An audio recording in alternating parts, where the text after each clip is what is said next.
Halo, assalamualaikum warahmatullahi wabarakatuh. Saya ucapkan selamat malam untuk sahabat YouTube dimanapun kalian berada. Mudah-mudahan kita selalu diberikan kesehatan jasmani dan rohani, serta rizki yang berkah dan halalan thayyiban. Alhamdulillahirabbil alamin.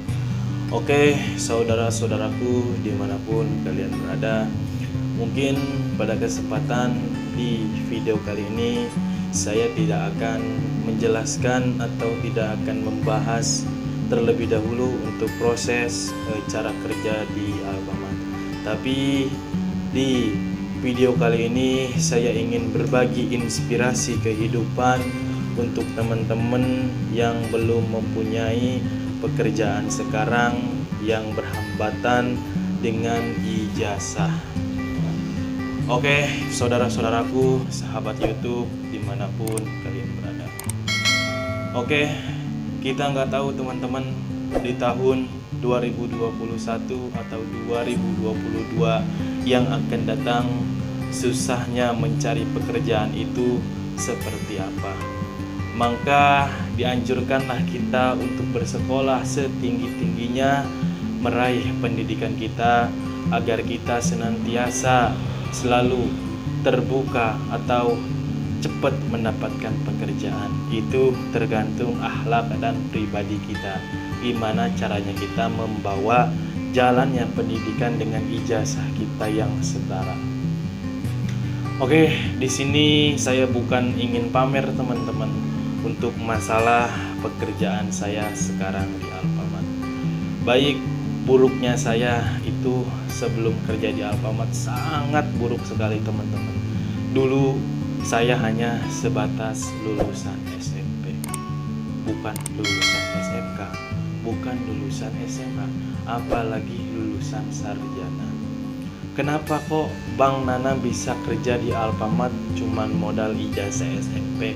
Ini teman-teman akan saya ceritakan pengalaman saya. Oke teman-teman, tahun 2013-2014 saya lulus SMP. Pada saat itu saya sudah mempunyai cita-cita yang tinggi, ingin menjadi seorang TNI, di mana postur tubuh saya sudah bagus, intinya saya tidak merokok, dan saya juga sudah mengikuti yang namanya itu sepak bola, ingin melatih fisik saya. Akan tetapi nasib berkata lain, pada saat saya lulus SMP, orang tua saya yang laki-laki mendapatkan musibah pada saat jam pulang kerja untuk pulang ke rumah. Dan di situ alhamdulillah orang tua saya sekarang sudah sehat kembali, sudah normal kembali dari sakitnya, dan alhamdulillah juga orang tua saya sudah kembali bekerja, alhamdulillah. Nah, saya memutuskan untuk tidak sekolah karena di pendidikan saya atau di perekonomian keluarga saya yang pada saat itu memang tidak memungkinkan untuk saya bersekolah. Dorongan orang tua maupun dari laki-laki ataupun dari perempuan orang tua, ayolah Bang tetap sekolah, karena walaupun bagaimanapun ibu dan bapak insya Allah akan menjangkau semua kebutuhan abang untuk kedepannya.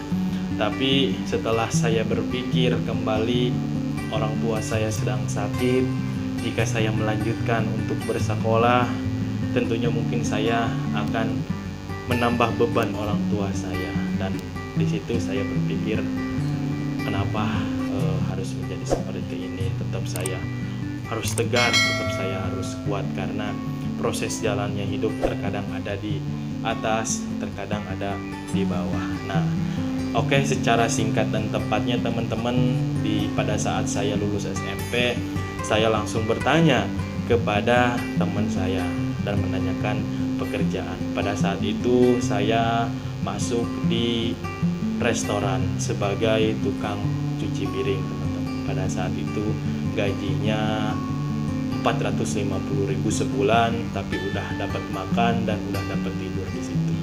Yang lain mah liburan, setelah lulus SMP jalan-jalan atau penting kemana-mana, saya mah kerja. Dan alhamdulillah setelah saya sudah kerja 1,5 bulan, saya pulang dan perpisahan sekolah saya udah dapat gaji dari hasil keringat saya. Singkat waktu aja, pada saat itu saya pulang langsung mengikuti perpisahan sekolah. Setelah perpisahan sekolah, satu harinya langsung saya berangkat lagi ke tempat pekerjaan saya. Di situ saya mulai punya imajinasi, mulai berpikir bahwasannya ternyata hidup ini harus butuh perjuangan, hidup ini harus butuh kerja keras. Kalau kita nggak kerja keras, kita nggak bakal punya, teman-teman. Itu sekedar motivasi dari saya. Singkat cerita, saya kerja di restoran cuman 4 bulan, teman-teman. Di situ saya resign gara-gara saya nggak bisa Hari Raya Idul Fitri waktu itu, saya nggak bisa Lebaran. Akhirnya saya kabur di restoran tersebut dan resign. Nah, singkat cerita, saya di kampung nganggur lagi, yaitu 2 bulan. Di situ saya bertanya lagi kepada orang tua, tolong cariin kerjaan, mudah-mudahan ada.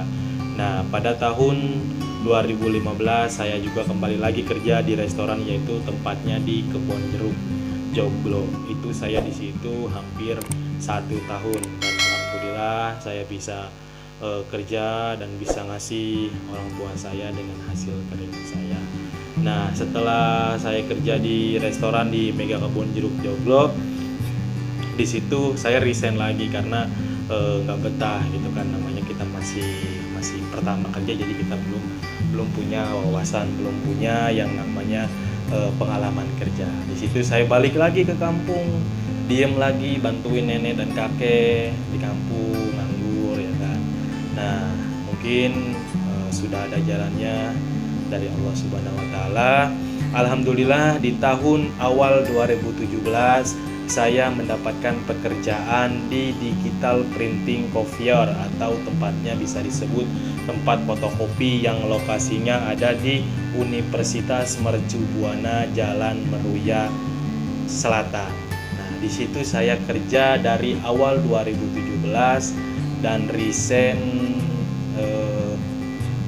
awal 2018. Nah, pengalaman saya kenapa saya bisa masuk kerja di Alfamart, teman-teman, di sini saya belajar di pas kerja di fotokopi. Jadi begini, teman-teman, saya kan sering ngedit skripsi, sering bantu yang namanya mau sidang orang-orang yang udah mau lulus nih di S1, saya bantuin, saya editin skripsinya biar rapi dan biar diterima oleh dosen. Nah, pada saat itu ada seorang bapak-bapak yang menanyakan ijazah saya. Mas, kok kamu bisa ngedit skripsi? Mas, kok kamu bisa bikinin skripsi orang? Emang kamu lulusan sini, Mas? Dengan hati kecil saya nangis. Saya bilang, tapi saya nggak ungkapkan, tapi itu dalam hati. Nggak, Pak, saya bilang saya cuma lulusan SMP. Ini juga saya lagi belajar. Ya kan? Nah, di situ alhamdulillah, teman-teman, pada saat saya masuk di digital printing atau di tempat fotokopi, setelah saya kerja 3 bulan, alhamdulillah saya dapat DP, langsung saya ngambil motor, yaitu Honda Beat dengan DP 2 juta, angsurannya 800 sebulan. Jadi gaji saya di fotokopi itu 800.000, teman-teman. Itu tahun 2017 dan uang makan saya 35. Jadi gaji saya cuman buat bayar motor, sisanya saya ngumpulin dari uang makan buat ngasih orang tua. Jadi kembali lagi ke motivasi tadi, teman-teman. Jadi saya bisa kerja di Alfamart begini karena terinspirasi sama bapak-bapak yang memotivasi saya. Jadi beliau berkata kepada saya, Mas, kenapa nggak sekolah aja? Sekolah apa? Ya kan, pada saat itu saya nggak tahu sekolah apa, Pak, gitu kan. Sedangkan kan SMA saya harus pulang kampung gitu kan, atau di sini kan sekolah biaya mahal gitu kan. Udah gitu juga teman-teman saya udah pada kelas 3 SMA, sedangkan saya harus mulai lagi dari nol gitu kan. Mas, gini Mas, pernah nggak sih Mas berpikir bahwa di tahun 2020 atau 2021 susahnya mencari pekerjaan itu seperti apa? Nah, di situ saya termotivasi, teman-teman. Oh iya, kalau kita misal nggak punya ijazah, nyari kerjaan juga susah gitu kan. Nah, jadi akhirnya saya coba merenung dan coba saya pikir bolak-balik kembali dari perkataan motivasi si bapak itu. Nah, akhirnya alhamdulillah ada titik terang, teman-teman. Saya langsung ngomong kepada kedua orang tua saya bilang, "Bu, Pak, abang mau sekolah lagi." Sekolah di mana? Yaitu di sekolah paket C, teman-teman. Saya bisa kerja di Alfamart karena saya waktu itu ngejar paket C selama 1 tahun, dari tahun 2017, lulusnya saya di pertengahan 2018, tepatnya di bulan April. Nah, setiap itu saya sekolah, teman-teman, setiap seminggu sekali di hari Minggu, dan saya minta libur ke bos buat sekolah. Nah, cicilan sekolah ada lagi, teman-teman, yaitu yang harus dibayar pada saat itu 2.800.000, sedangkan gaji saya cuma 800.000. Udah gitu juga saya ada motor, ya kan, cuma alhamdulillah saya nggak ngontrak, tidur di tempat situ. Akhirnya saya ngomong ke bos buat minta ditaikin gaji, dan alhamdulillah mungkin udah rezeki saya, alhamdulillah gaji saya ditaikin jadi 1.150.000, teman-teman. Jadi buat bayar motor 800.000, buat bayar sekolah saya cicil 1 bulannya 100.000 selama 1 tahun. Nah, alhamdulillah di situ, teman-teman, saya sekolah terus berjuang mati-matian buat menggapai masa depan saya, buat menggapai cita-cita saya. Dan alhamdulillah setelah 1 tahun saya kerja, saya resign lagi, teman-teman, karena ada efek dorongan yang tidak bisa saya sebutkan, karena itu pengalaman, intinya gitu aja. Nah, saya nganggur lagi tuh, teman-teman. Motor udah ada gitu kan, SIM udah ada gitu kan, sedangkan motor harus saya setorin gitu. Dari mana? Saya aja nggak kerja, intinya kan gitu, teman-teman. Akhirnya 2018 di bulan 7 itu saya nge-Grab. Saya daftar Grab nih, teman-teman. Saya jadi ojol. Jadi saya ngumpulin uang itu buat bayar sekolah, buat bayar cicilan motor. Ya alhamdulillah sih, kesetorin motor juga, alhamdulillah, sampai biaya sekolah paket C saya juga, alhamdulillah, tanpa minta sama orang tua, sampai lunas, alhamdulillah, sampai bisa ikut ujian nasional, dan alhamdulillah bisa sampai saat ini, teman-teman. Dan alhamdulillah waktu itu langsung saya nunggu 2 bulan, ijazah saya keluar paket C. Awalnya saya nyoba di Indomart, teman-teman, tapi gagal karena Indomart itu tidak menerima paket C. Nah, dan tidak secara langsung ada Alfamart tuh. Waktu habis saya ngelamar dari Indomart, saya belanja ke Alfamart. Waktu itu beli air minum sama rokok, ya kan. Nah, saya tanya ke kasirnya, "Mbak, kok ini brosur apa ya, Mbak ya?" "Ya Mas, Alfamart lagi buka lowongan." "Wah, boleh tuh Mbak," saya bilang gitu kan. "Ya Mas, gak apa-apa, ambil aja," katanya. Nah, pada saat itu saya ambil brosurnya, teman-teman. Setelah saya baca-baca, kualifikasi tinggi, ya kan, dari pendidikan, masuk. Nah, kalau misalkan waktu itu teman-teman tidak ada bacaan paket C di brosurnya itu, mungkin saya nggak berani, teman-teman.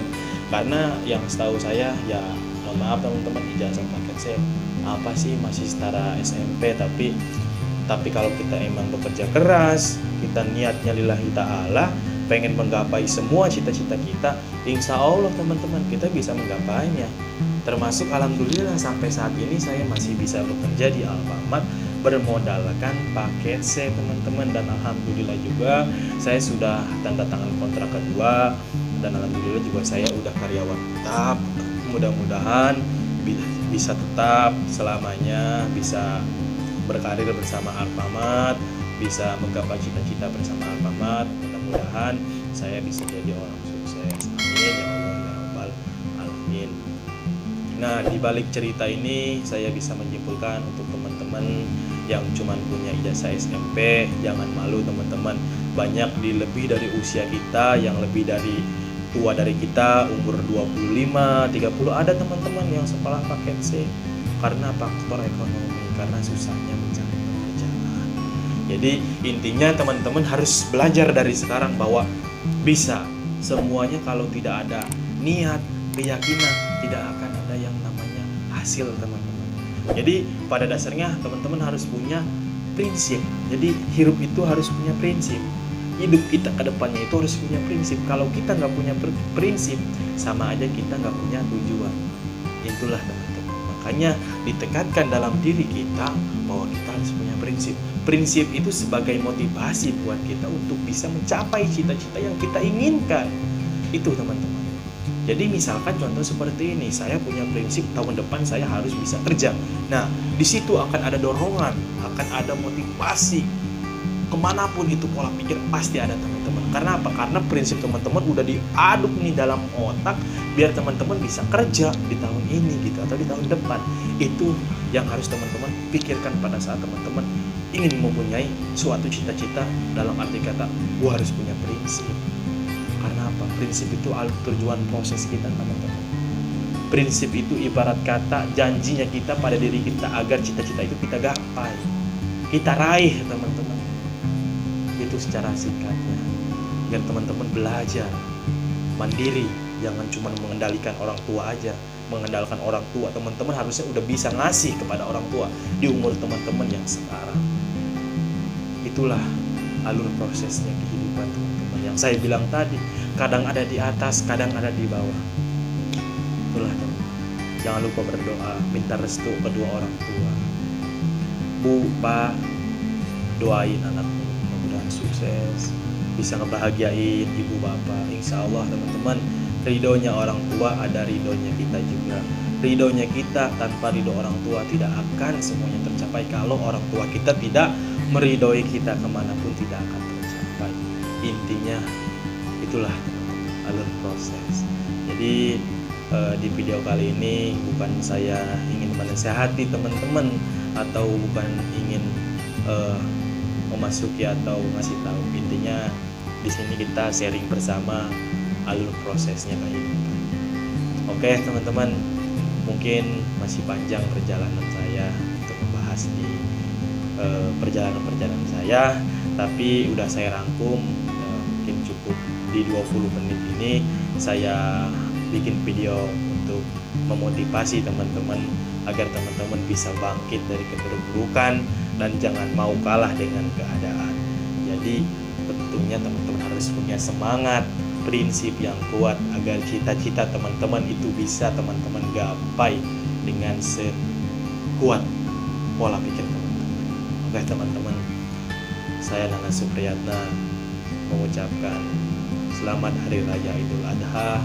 Mohon maaf lahir dan batin, dan jangan lupa teman-teman mohon bantunya untuk di subscribe channel saya, bantu support, bantu share, bantu like dan komen. Mudah-mudahan channel saya bisa membagikan motivasi, bisa membagikan seputar pekerjaan yang bisa teman-teman ambil dari video saya. Oke, cukup sekian dari saya untuk di video kali ini. Kurang lebihnya mohon maaf. Wabillahi taufiq wal hidayah. Wassalamualaikum warahmatullahi wabarakatuh.